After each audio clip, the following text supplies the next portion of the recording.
Hello everyone, it's Yogi here. I hope you're well.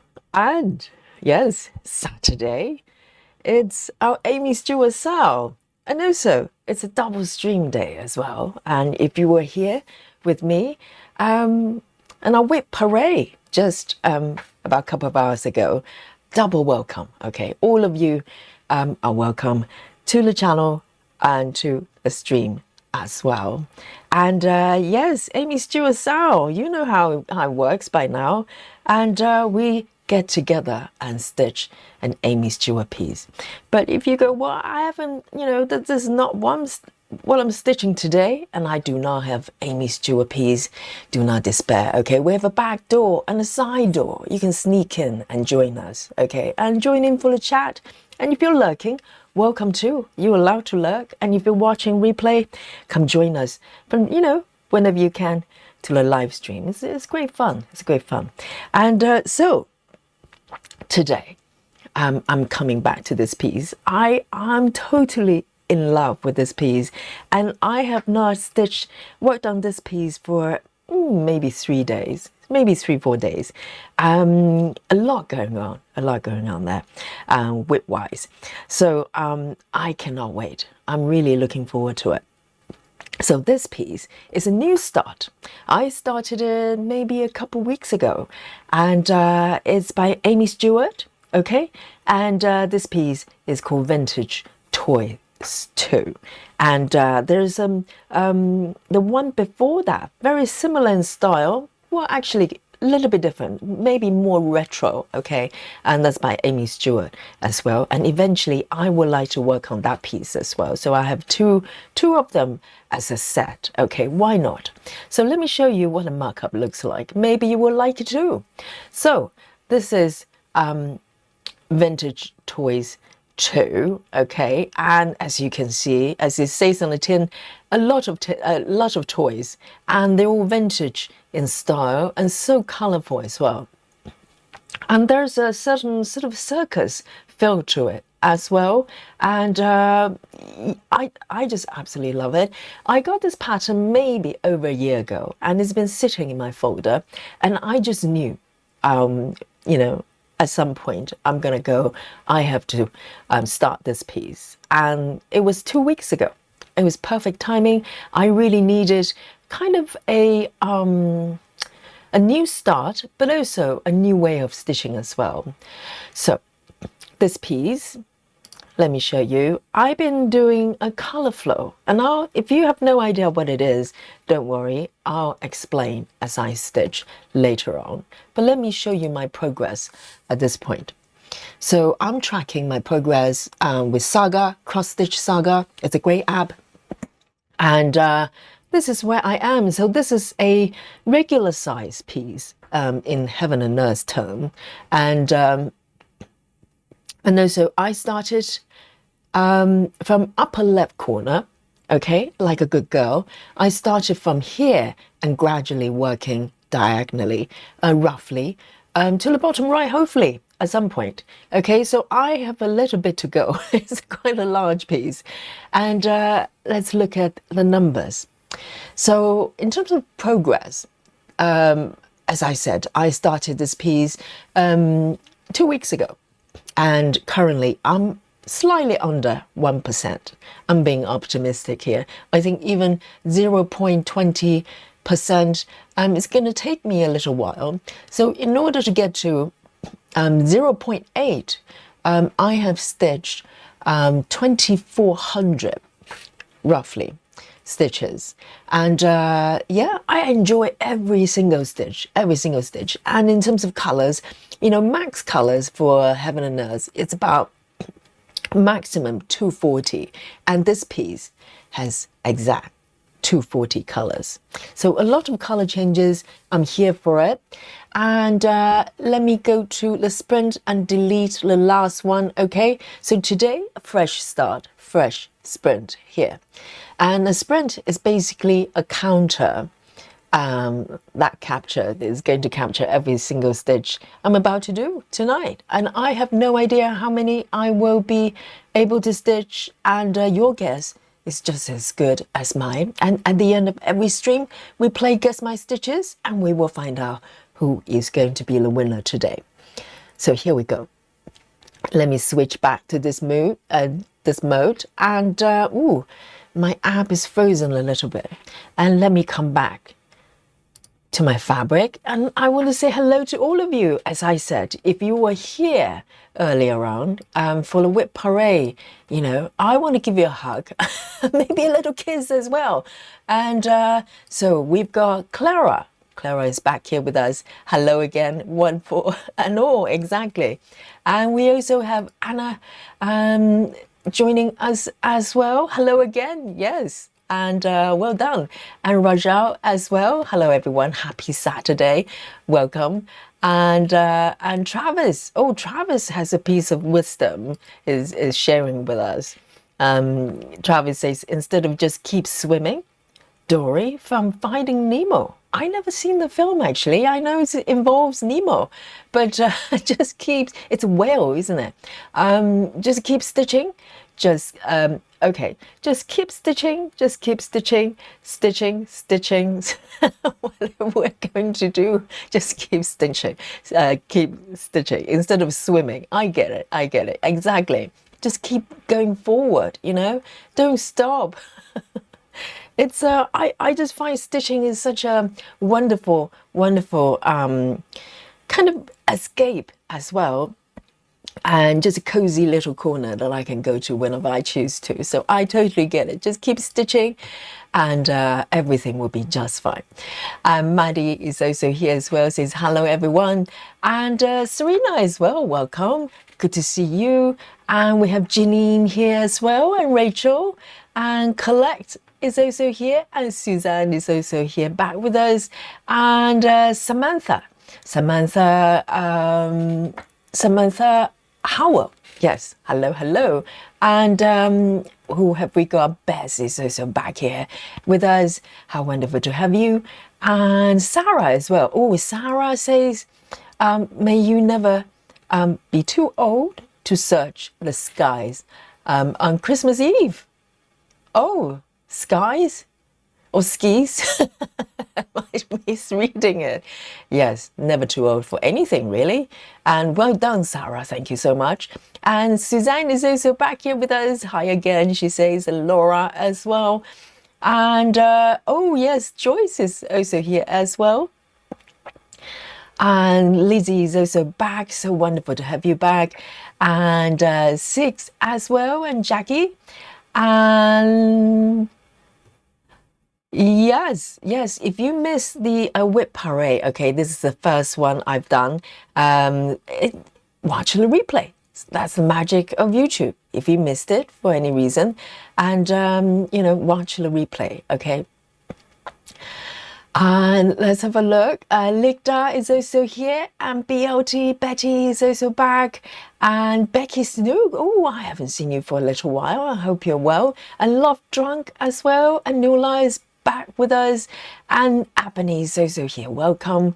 We also have Mauji. Is it Maugia? Maugia, hi again. Yes, indeed. And Minky as well. Are you new to us? If you are, welcome. And Carla Hill is also here as well. Good to see you. Guys, thank you for joining me. And this is Saturday, Aimee Stewart Day. And let me know what you're working on. You know, let me zoom in a little bit here. I cannot wait to dig in to this piece. It's so delicious. Yes. And so I've been dying to come back for the last couple of days, but just didn't get a chance. So today is the day. Let me bring on my app view here and a little markup here for your reference as well. So this piece, if you've been following me on this channel, I started this piece about a couple of weeks ago, and other than the fact that the markup is absolutely gorgeous, right? It's so much fun. But also, I wanted to try out Color Flow. So Color Flow is a stitching method. It's pioneered by Gemma Stitches. And if you know me by now, I'm a big fan of Gemma, okay? So I've been stitching her method, her original method, for quite a few years. I discovered her channel maybe back in 2022-23. I was talking about that earlier on a whip parade. And I've been loving her method. So, you know, I've been dipping in and out of her method with different, you know, projects. And recently, for the past year, she's kind of evolved to a slightly different way of stitching. It's still very much based on her original style, but with, I say, more freedom. You're able to bend the rules a little bit more, and I absolutely love it. It's called color flow.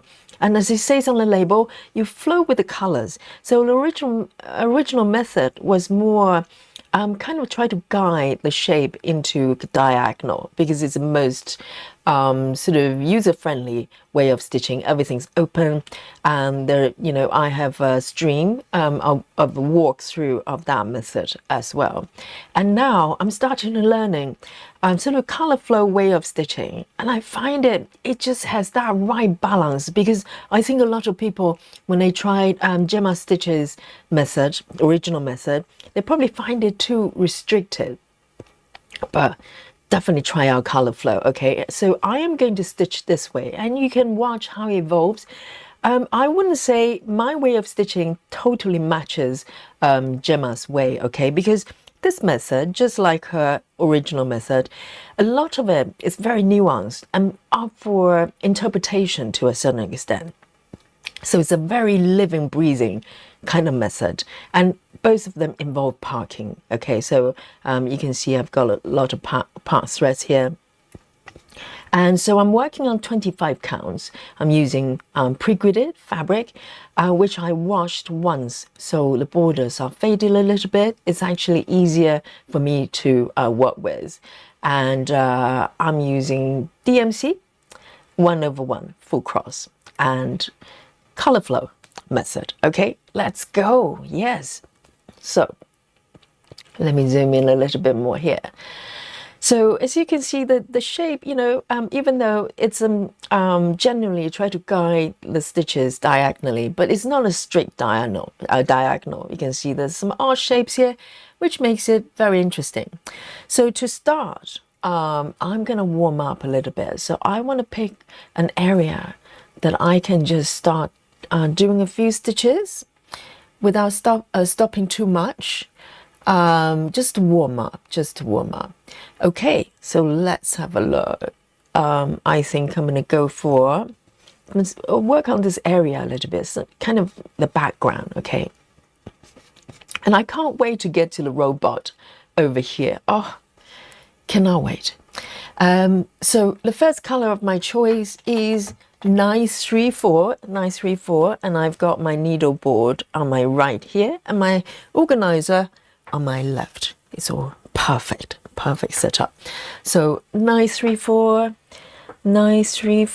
I need a new strand. And let me know what you're working on. I know quite a lot of you have new start. Oh, it's really exciting to see everybody's progress and the kind of joy and excitement when starting a new project. You know, a new world, a new door is opening right in front of you, and you can walk in whenever you want and enjoy that fantasy world. It's lovely. 934, I am going to pick, it's a green. Let me pick a new strand, man. 934, it's a green, dark green. And I've been talking about creating a new master set floss cards for my CXC, because it's falling apart. And I'm making a few improvements of my current template, and if it works well, I will release it out there for you, okay? So I will be the guinea pig. Make sure everything works okay.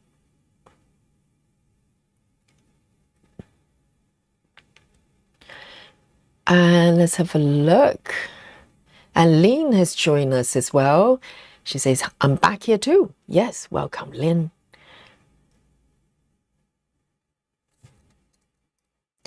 Jackie says coming in the side door today because I'm working on 6 portals. Yes, Jackie is one of the portal stitchers. We've got quite a few.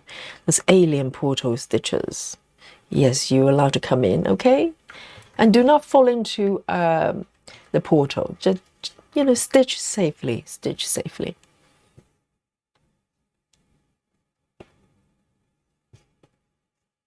So I'm going to start from here. So the ground rule really is to stitch kind of easing away from the edges.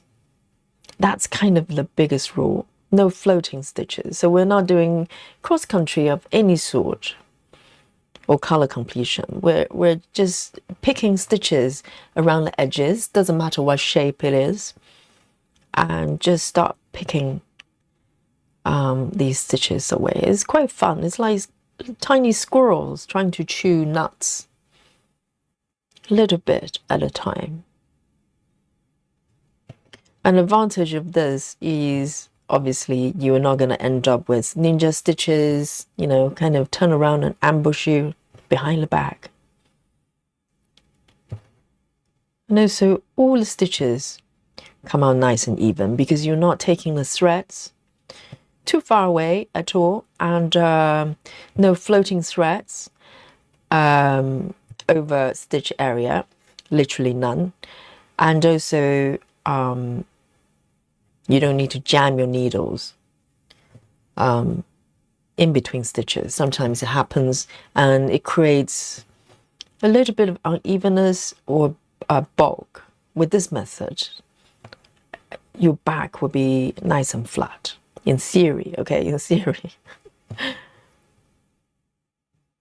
Oh, I miss this piece so much. So I'm easing in with 934. And let's see how we're doing with Spooky Bingo today.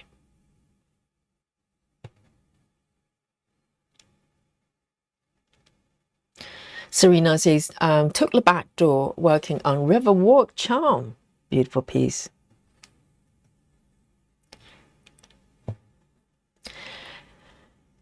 And Beth says, the first time I'm able to join the Aimee Stewart SAL, stitching Merry Mushroom Cottage. Oh, that's lovely, colourful piece.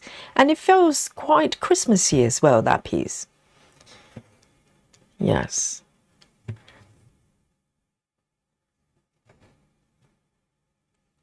I remember that piece came out at the same time as the Winter Reading Nook, which I'm working on as well. And I remember a lot of stitchers went for that one big time.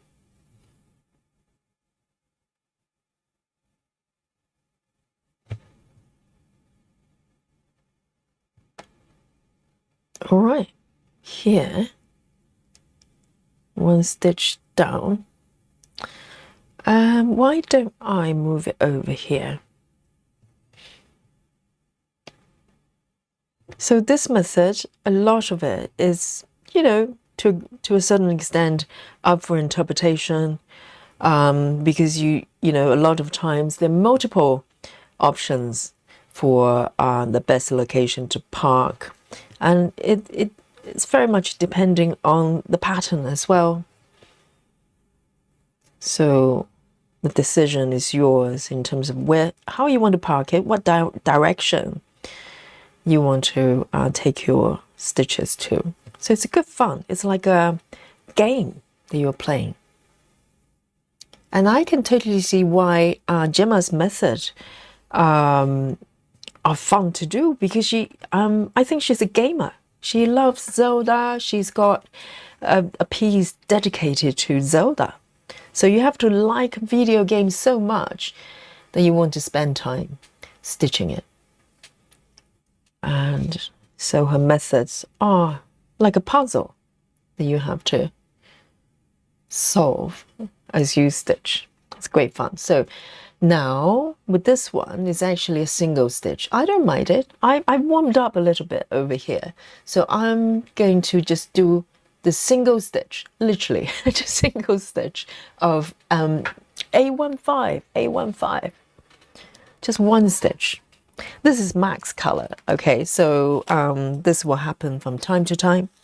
Literally, just a stitch in isolation, with no relation to anything else in the surrounding. It happens.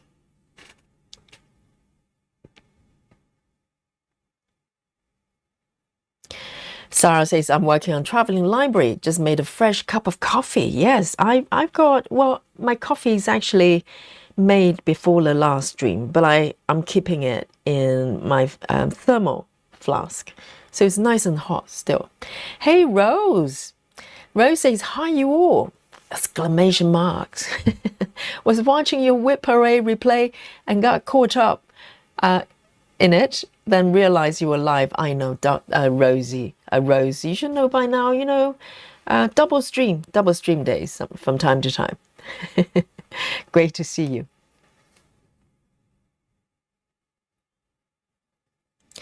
Lizzie says, with the color flow method, do you stitch next to stitches already there? You cannot put a single stitch away from the rest of the progress. Do you mean floating stitches? So no floating stitches. Every single stitch you make has to be attached at least one side to a stitch that's already there. With the original method, it has to be two. The one above and the one to the left.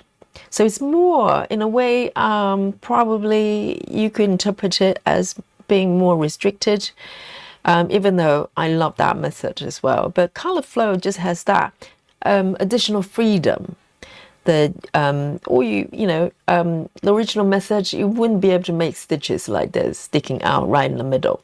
But as long as one side attached to a stitch already, you could stitch it, but within reason. You wouldn't want to extend the line all the way out in a line, for instance.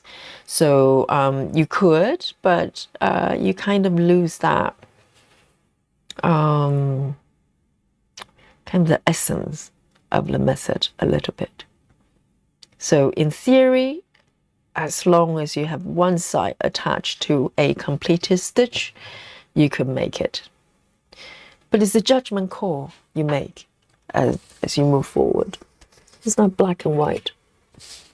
Right, single stitch, that's it. That's really it. A burgundy. A15, A15.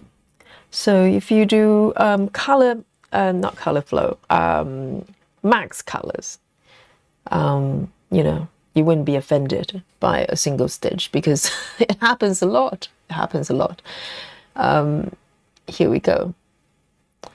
So I'm going to keep going and fill out this area a little bit. Some burgundy colors.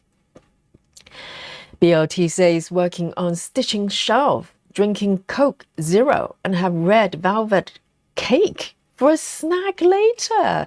Ooh, Betty, red velvet cake. It's red, isn't it? It looks almost like cherry cake, but it's not cherry flavored, is it? How nice.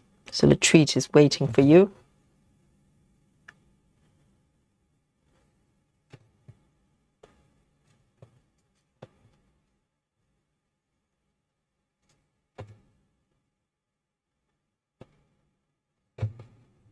And the next, maybe tomorrow, maybe Monday, I'm gonna start shopping for mince pies, because I want to try out a couple of different ones from different supermarket, for instance, different shops. So we are having a Christmas Day stream on Thursday, which is Christmas Day. And we're going to be having mince pies together.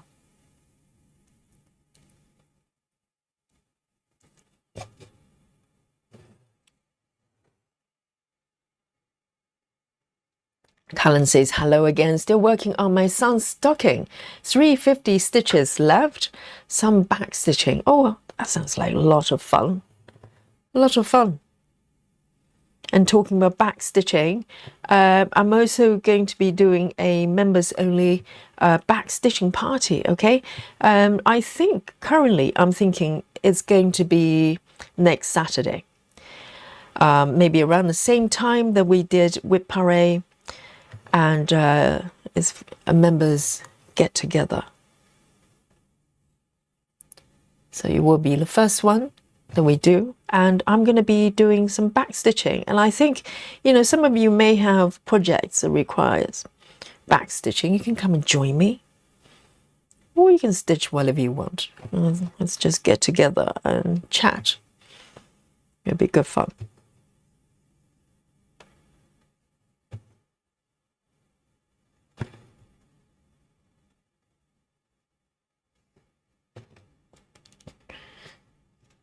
So I'm just easing one stitch at a time away from the edges. Let me do this one as well.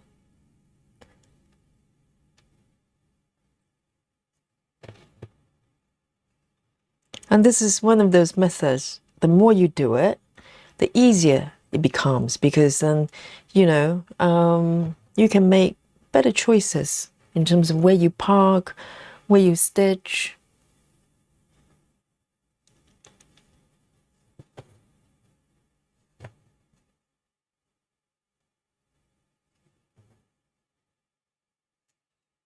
Those two. One more. So comparing to my first session doing this method, I think, you know, I'm getting a bit better, a bit better.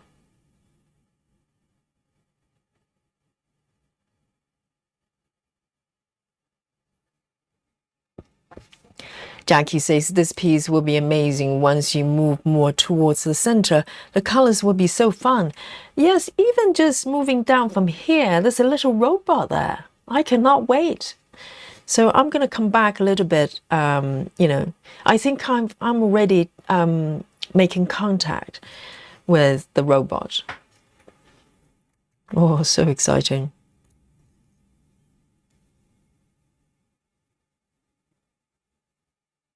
Jackie says, yes, I think Jackie's right. The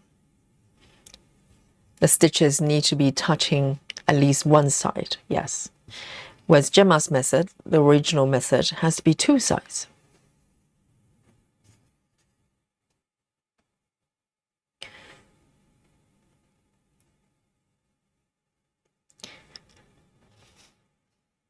Laura says, back door for me, working on a realist kit called Ginger Observer. Oh, interesting. Nothing to do with Ginger Man.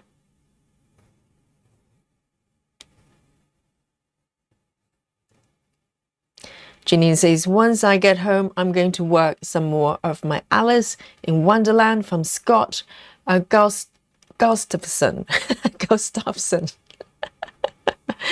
Yes, butcher that one. Okay, guys. And it has been put away for a little while, and it's nice to work on it again. Yes, I find that projects, you know, if I don't feel like working on something, I never, you know, force myself and thinking that I need to do anything. But if you leave it for a little bit to breathe, and, you know, at some point you're going to go, well, I really want to work on that project again. And when you do, it feels fresh. You know, you're not doing it out of obligation or guilt. Sometimes, you know, you're doing it because you want to. And that's the only way I want to stitch.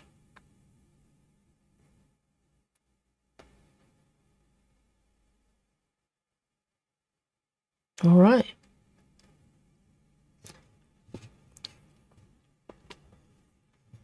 Couple of stitches here I want to do. They're two threads of the same color. It happens sometimes. So I'm going to remove one once I get these ones done.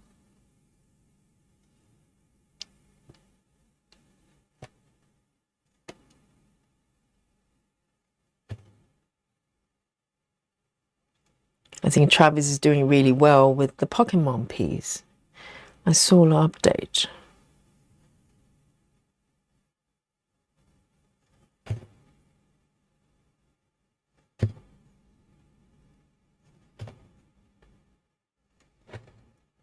And going to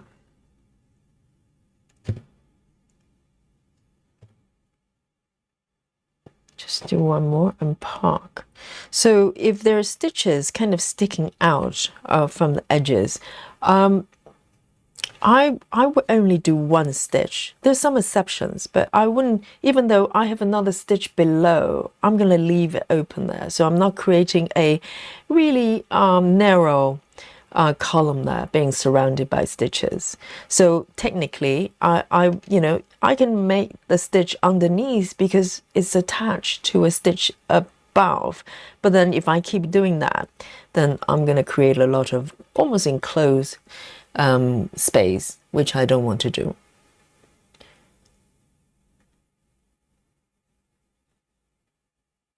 All right, and I'm gonna cut this one out because it's redundant.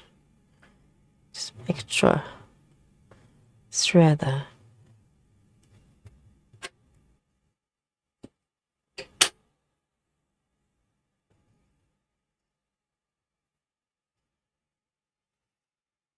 Aimee says, how do you decide where to park? Yes, that's a very good question. So it's not a black and white decision. So for instance, if you do block by block, Aimee, then you either look to the right or the bottom to park wherever's nearest. With this method, that still applies. You generally look toward diagonal kind of direction. That's how I do it anyway. But you look at where a particular color flows in terms of direction. Sometimes you have one starting point and then it starts to branch out in two different directions. So you can think about which area you're going to get to first, and then you pick the nearest stitch and then park it there. So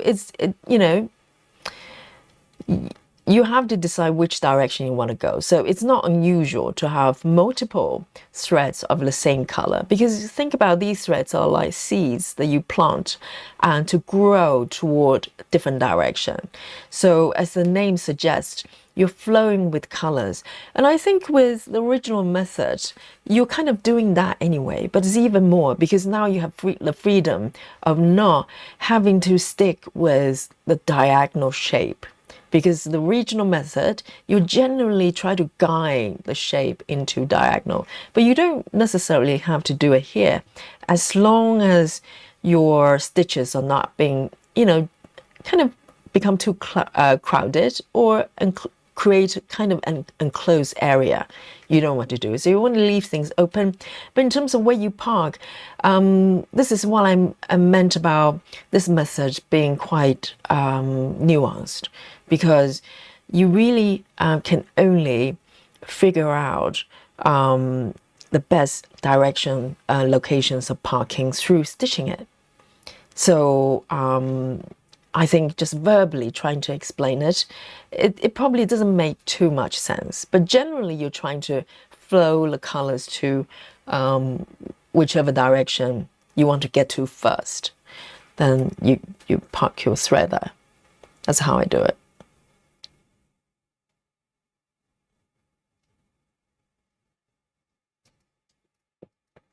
Janine says, I'm thinking of trying it on my SAL piece. Okay. The only hesitation I have is work from the bottom top. Not sure it's going to work good that way. If you're used to working, doesn't matter from the bottom or maybe from the right as well. If you're used to working in those directions, it's basically the same way. The same principles, same rules apply. You just flowing the stitches towards different directions. That's it. For me, upper left is still making most sense when it comes to parking. With cross country, I'm a little bit more free. My Gecko Rouge, I started from bottom up, and it's fine because I'm just cross country. Right, let me pick those ones and start to ease into the robot zone. I'm really looking forward to it. So 3328, 3328. Let's have a look. I have one threaded already. Jackie says, I tested color flow and light edge. It helps keeping things very neat, but I do think it slows me down quite a bit. It could, particularly in the beginning. But if you watch Gemma stitching, she is not slow. She's not slow at all. If you think I'm slow, that's because I'm slow in general. But Gemma can probably do 2 to 3 stitches per hour. That's not slow.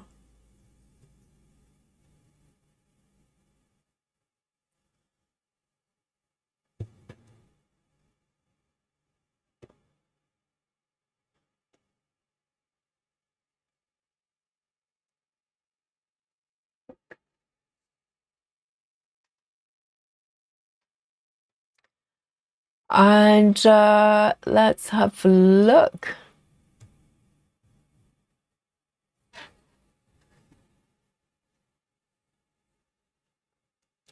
So this one I've got 2 stitches. Just quite need to be quite mindful here. And also when it comes, this method is really quite good for confetti area, because all your stitches are quite nice and even, because very often with confetti area, even the surface looks fine. A lot of times it creates a lot of bulk underneath because you're taking your threads kind of left, right, center, everywhere. But with this method, it's really nice and even. So let me end this color here.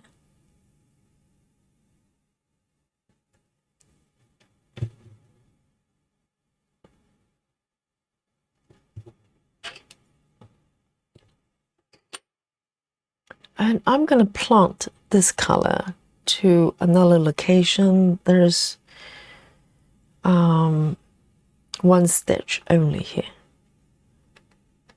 And then I can park. So I can work on anywhere along the edges. So how far you want to stretch this line is up to you. At some point, I probably come to a hard stop. You know, I'm gonna come to a height that I felt that this is kind of a maximum height that I want to work with at one time. Because if you keep stretching, eventually it's going to be, the line's going to be so wide, it might be quite hard to work with part threads everywhere. So you probably want to come to a certain height and then come to a hard stop.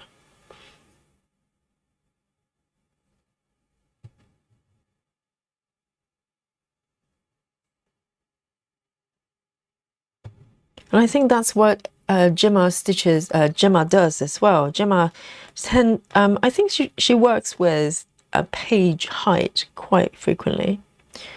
She would do page by page, well, page height in a row, and then come back to the second row, and so on and so forth.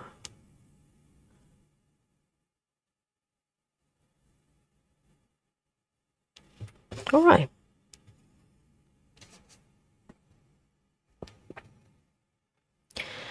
And Suzanne is, of course, working on Unicorn Valley. She says, I'm at 95% and 4,102 stitches left. Amazing, 95. Yes, I remember when you bought, when you started posting webs of that page, it was just under 70% or something like that. And it's just amazing to see how you progress. Right, I'm gonna come back to this area a little bit more. I've got quite a few part threads here. So I'm going to work with them. So this one, literally just one stitch. Oh dear. There you go.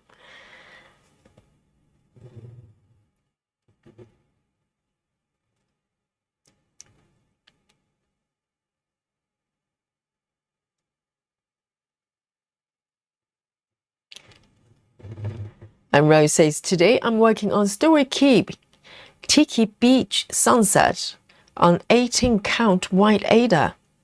Full cross using DMC Aimee Stewart. Story Keep. Yes, yesterday we had a question from one of the stitchers on the different sizes. You know, heaven and earth sizes. Regular, mini, super size, Story Keep, and quick stitch. Quick stitch. In fact, I can park with this stitch, actually, with this color. I can park down here. 1, 2, and 3, 4, there.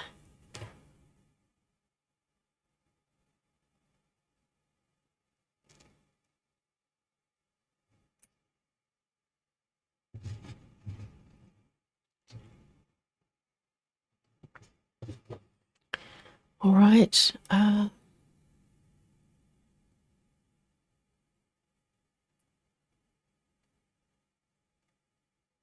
So this area is a little bit more confetti. I kind of expected it because this is where the robot, starting point of the robot. So a lot of details to be captured. So this one is literally one stitch.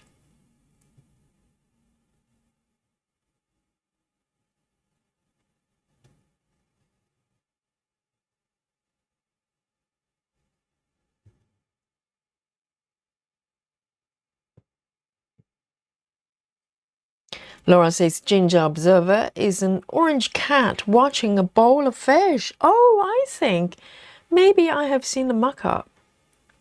Maybe posted on the Facebook group. Yes, that's what Laura's working on. Oh, okay. So Laura says, I'll have to finish a lot this week so I can have something for the backstitch party. So there's backstitching involved, is there? Laura, wonderful. That'll be a great piece to stitch together. And I haven't done backstitching for a little while, so I'm looking forward to it.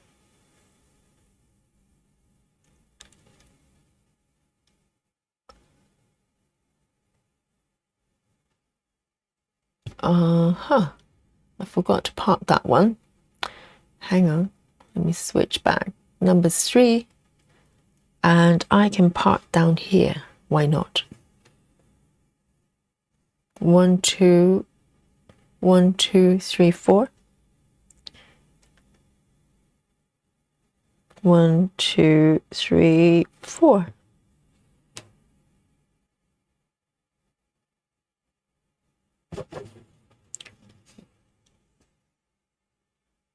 Lineker says, Yogi, where do we go to see other stitchers work in the group? Hope you have Dolly's Christmas gift. Yes, Dolly's, every day is Christmas for Dolly, you know.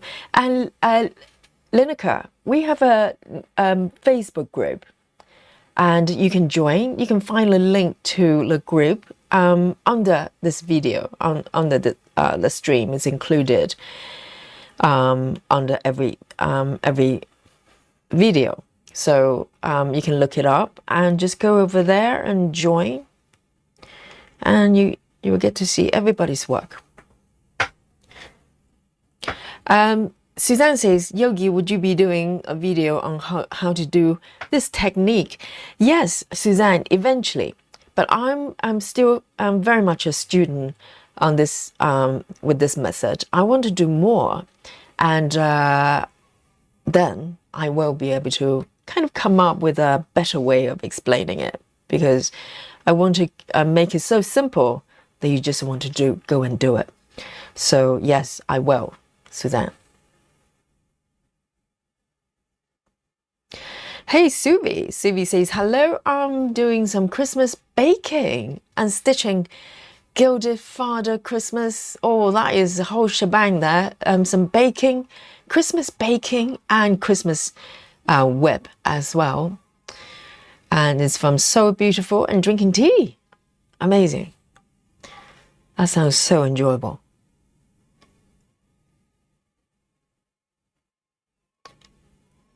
Oh, I've got foxes out there. Can you hear it? I've got oh, I hope it's from foxes, not from, neighbors. Dear, oh dear. That is some noises the fox is making there. Okay, one stitch again with this one and end. Travis says one benefit of color flow, if you get bored in an area, you can go to another area along the road, along the flow. Yes, exactly. Because as you stitch, this line gets wider and wider. And if I'm, for instance, I started here to do some warm up because there kind of less color changes, and then when I'm ready, I come back here and do some, to deal with more sort of confetti area and also different color palette as well. And if I get bored or a little bit overwhelmed, I can go down here and stitch different colors as well. Exactly, it's very free, very free. It's great fun. And you get that with Gemma's method, the original method as well. So that is one of the benefits of this method.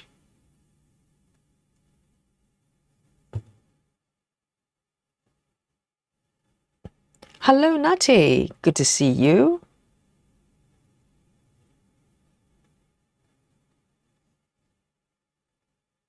I think this one is just one stitch only. There's nowhere to park. So I am going to end it. This one is 921. 921.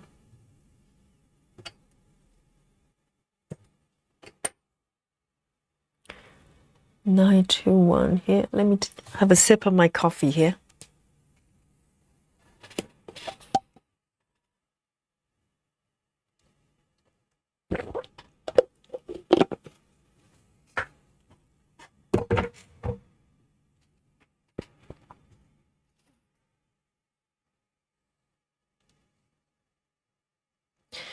Lizzie says, I've been working on Birds and Blooms by Aimee Stewart. I managed to get 1,000 stitches in but a few days. Yes, good. Human speed. I'm glad to hear that. Lizzie is not saying 1,000 in, last couple of hours. I'd be a little bit scared.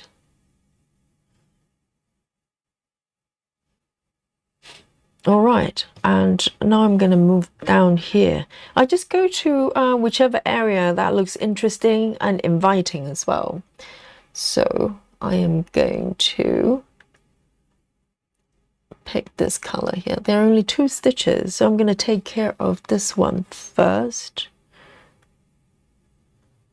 And I do have the part threads here.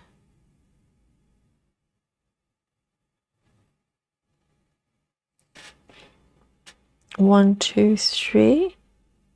Hang on. I think these 2 are done. 1, 2, 3, 4. 1, 2, 3, 4. Okay, so I need to mark 1, 2, 3, 4, 5. That's that one. That one's done.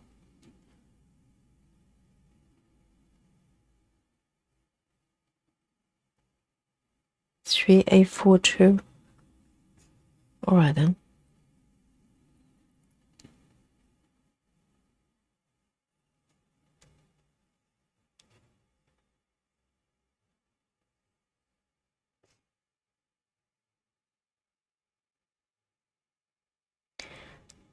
Lizzie, yes, Gemma has a tutorial that she created for color flow.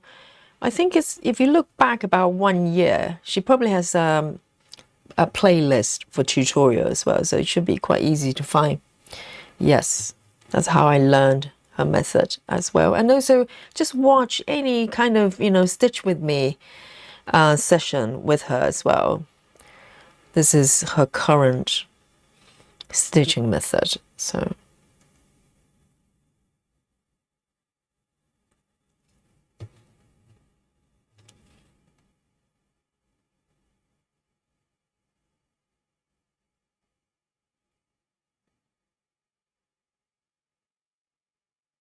okay, I'm going to come back down here.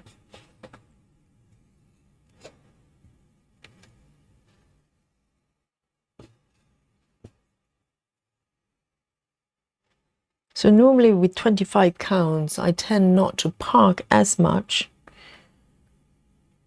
And definitely 28 counts, I have not parked so far, but that could change. That could change.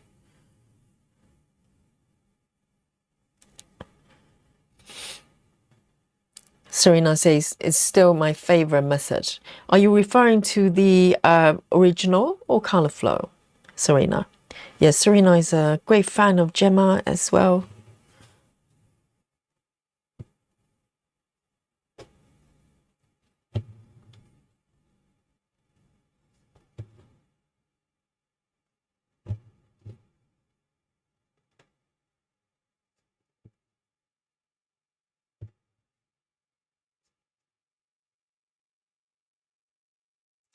Come back here a little bit higher. And I do have a parking location underneath, and literally just one stitch down here. It's a little bit far away, but just one stitch. I don't mind. 1, 2, 3. 1, 2, 3. And 1, 2.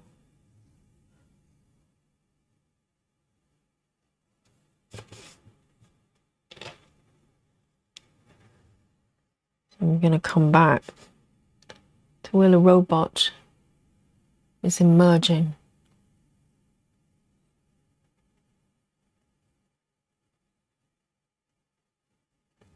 Hey, Lona. Welcome, Lona.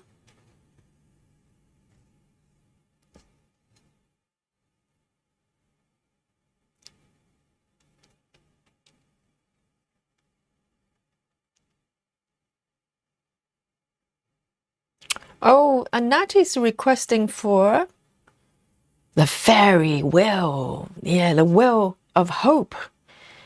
Natty says, I can't decide what Aimee Stewart to do today. Well, please, 1 to 6. Well, here we go. And why don't we take the fairy wheel out? It's collecting dust, okay? And if you've never met the well of hope, okay, do not knock it, Suzanne. This is well of hope for a lost souls like Natty, okay? Here we go. Oh, let me find it. I haven't used it for a while. Here we go. Where are you? Well of hope. Oh, here we go. There. Okay, guys. Witness the greatness of the well. And I think Natty is requesting for 1 to 6. Is that correct?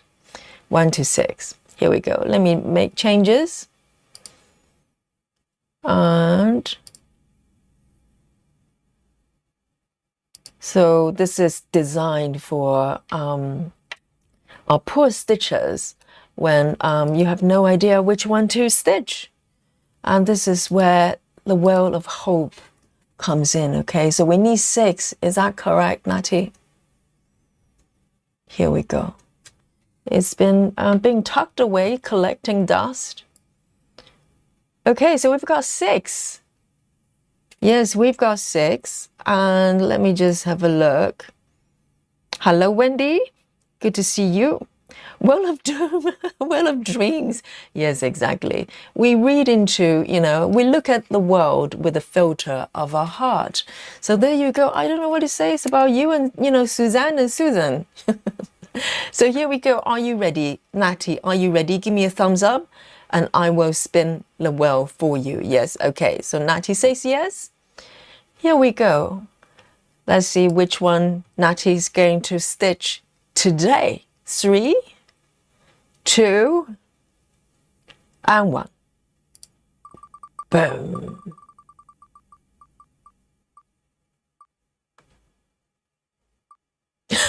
it's kind of sort of twitching a little bit. Number 5, yeah. Yes. Natty, there you go. Number 5 for you. Let me know which one, which project that is. I'd love to know. Yes, number 5. There you go. We've just rescued Natty from the desert of not knowing which one to stitch. It happens. It happens. So there you go. World of Hope. Fairy is here for rescue.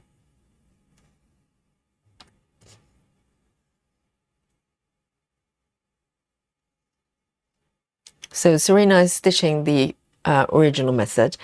Give the color flow a try. It's good fun, actually. So here we go. And let's have a look.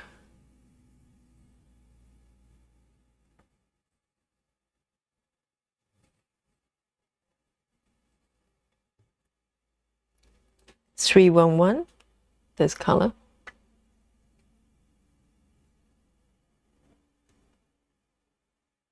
Oh, it's a breakfast piece again. Last time as well, I remember, and you got filtered. I remember. I thought it was so strange. Nothing wrong with breakfast in bed.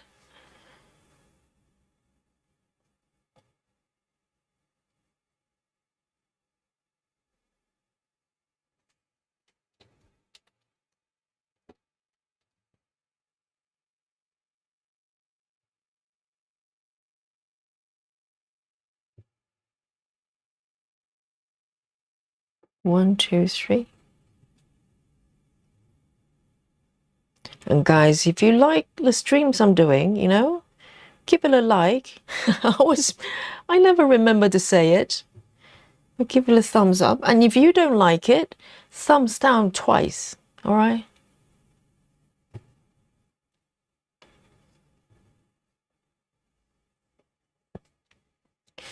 Here we go. And literally, that's all the last stitch of this color in this area.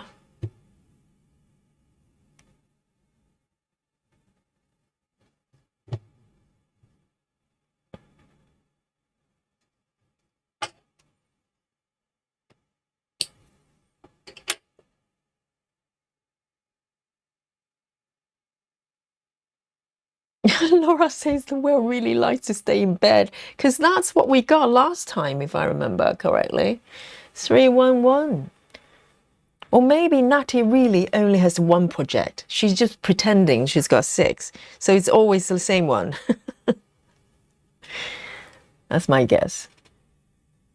311.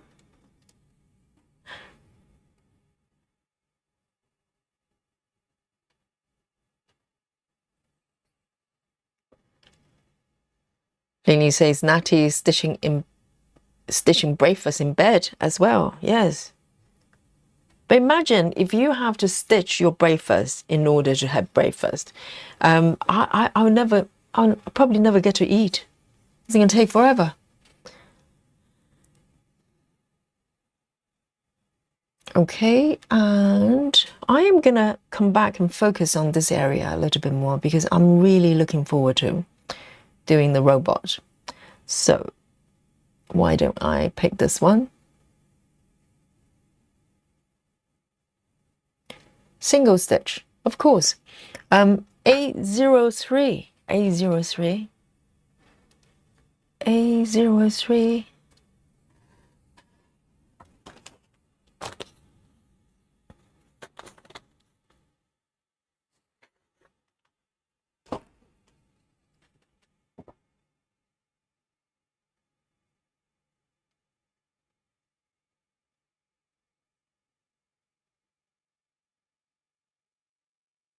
Not to say it was almost 4, which would have been traveling library. But it's not. You know, the world doesn't lie. If it's I can't remember what number that was. Was it 3 or 4? Can't remember.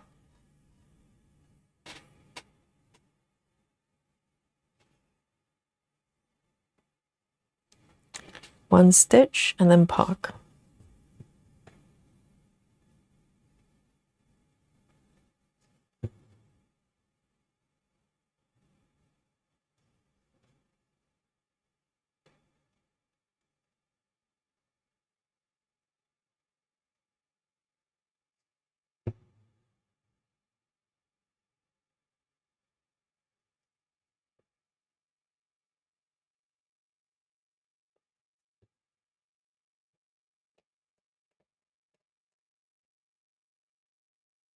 And then I'm going to park over here. 1, 2, 3, 4. 1, 2, 3, 4. 2 from above. There.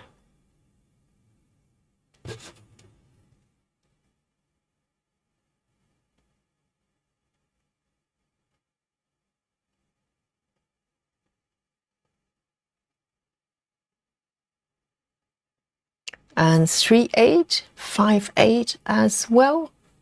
3, 8, 5, 8.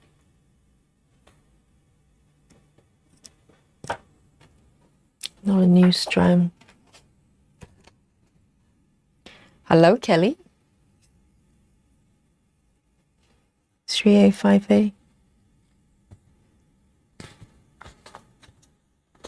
It's a brown.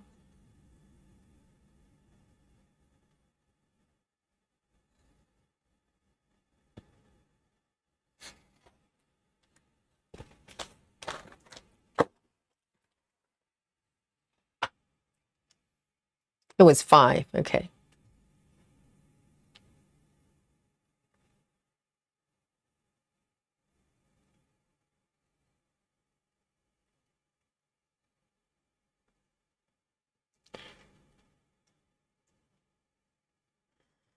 There you go. It's over here. Just one stitch.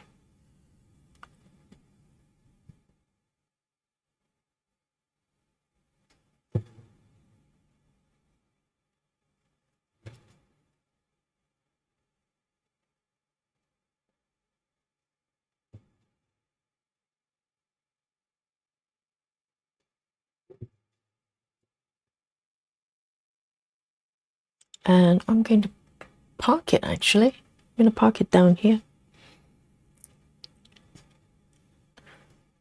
1, 2, and 3. So how far you take your well, the parking location obviously is which direction, but also how far you want to take it. So at this point, generally, I try not to take it further than maybe 10, 12 stitches, but sometimes, like these quite, loose stitches, I take them a little bit further so I don't have to start the thread again. So this stitch is, I think, is about 15 stitches away.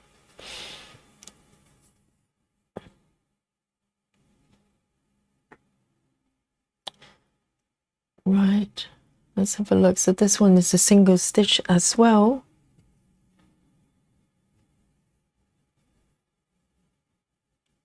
But you can see something's emerging from here.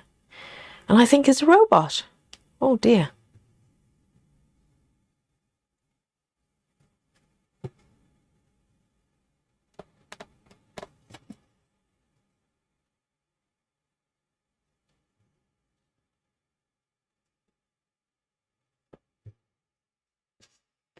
I'm gonna park it down here.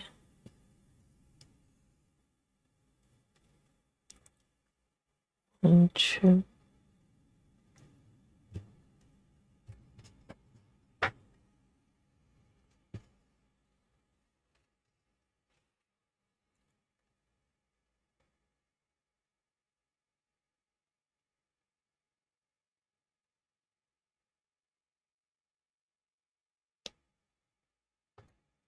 Next one.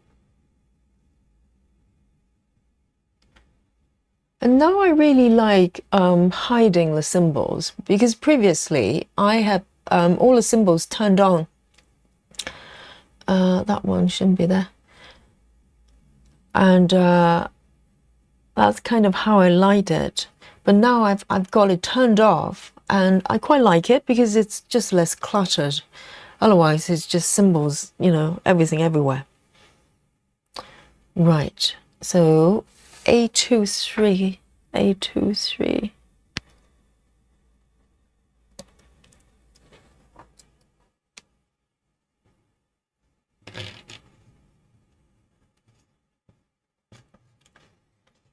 So I'm going to start from here.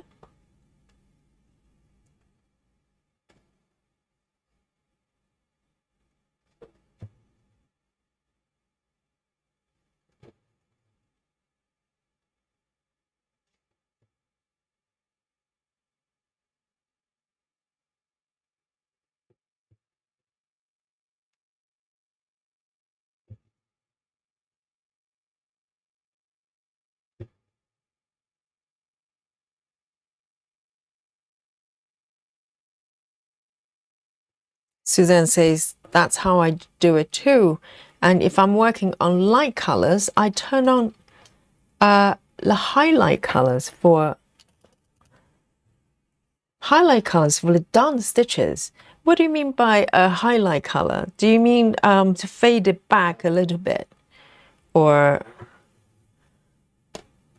you mean the opacity of the stitches? So currently I have them sort of 100% at the moment.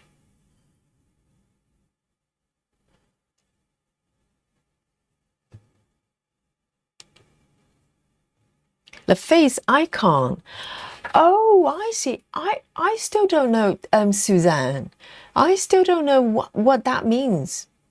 The pink face icon. So let me show you. You've never seen this one before. There's a smiley, right? You're referring to the smiley icon. If you turn it on, everything turns pink. And Suzanne says, I turn it on when I work on lighter colors, light colors. How does that help then? Having this turned on, I wonder. Because originally I thought it was just kind of a preference thing, that maybe some people like to have stitch area completely kind of just covered up with one color, single color. But I'm not too sure what that is now. Suzanne, help me. 820. This app has got so much going on that, oh dear. 520, sorry, 820.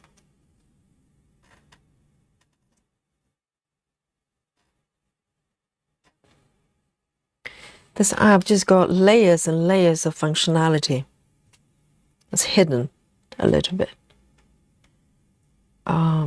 Right, two stitches.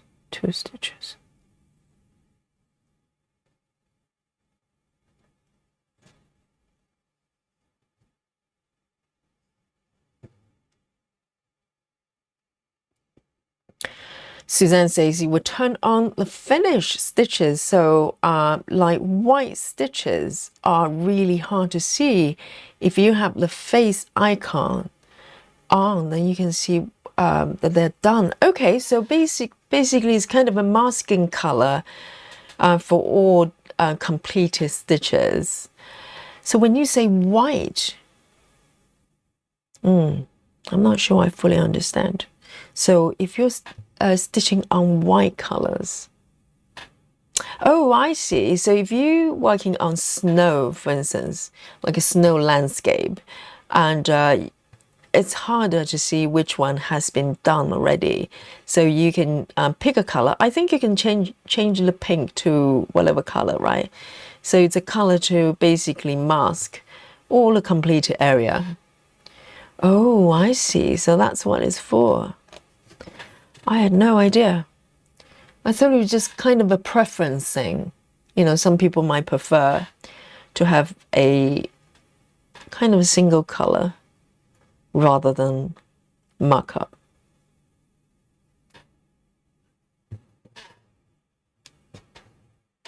It's incredible, isn't it, this app?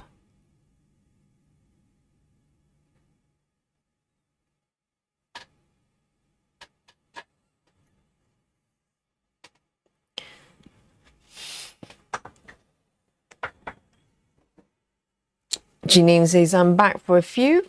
While waiting in the car, while hubby is in the Home Depot. I thought he went to Walmart yesterday. What is it buying? Janine, stop him. Ask him to take you to Michael's or something, that type of shop, you know, craft shops.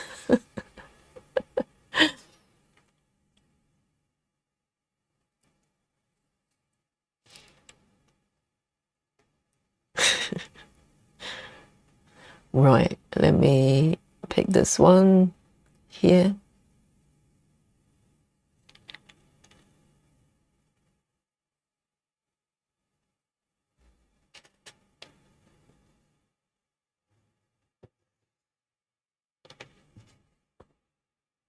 So 3,750.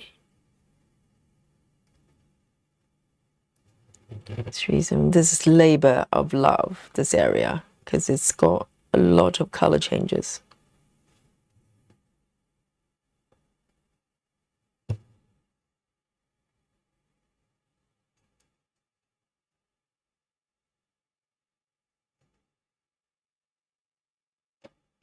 Oh, it's a little bit tricky to park. Let me have a look. 1, 2. Here.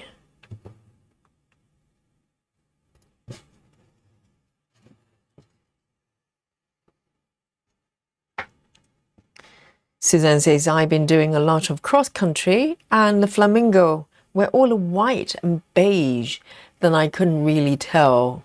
So I turned it on when I'm working on that part. I've changed my mind to a green. Right, so that's what it's for. Yeah, that makes sense, because if they're just showing the swatches, it could be white, and the sort of blank stitches, you know, the areas that's not completed yet, it's also white. Then it's very hard to tell the difference. So the colors can create a lot more distinction in between. That's so clever. Yes, I've been wondering what that was for exactly.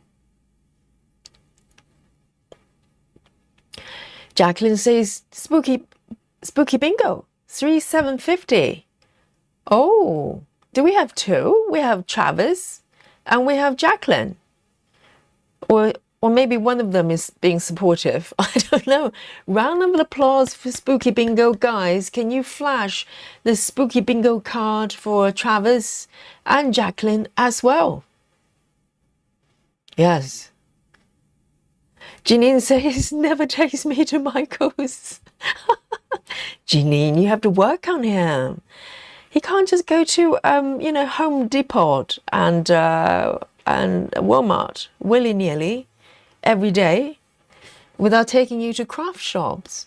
It's a fair game, right?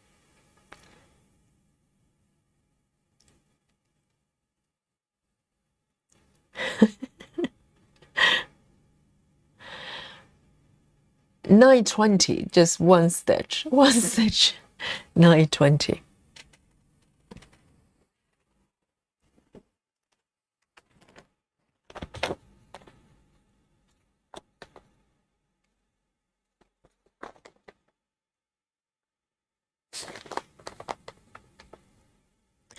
It's an orange.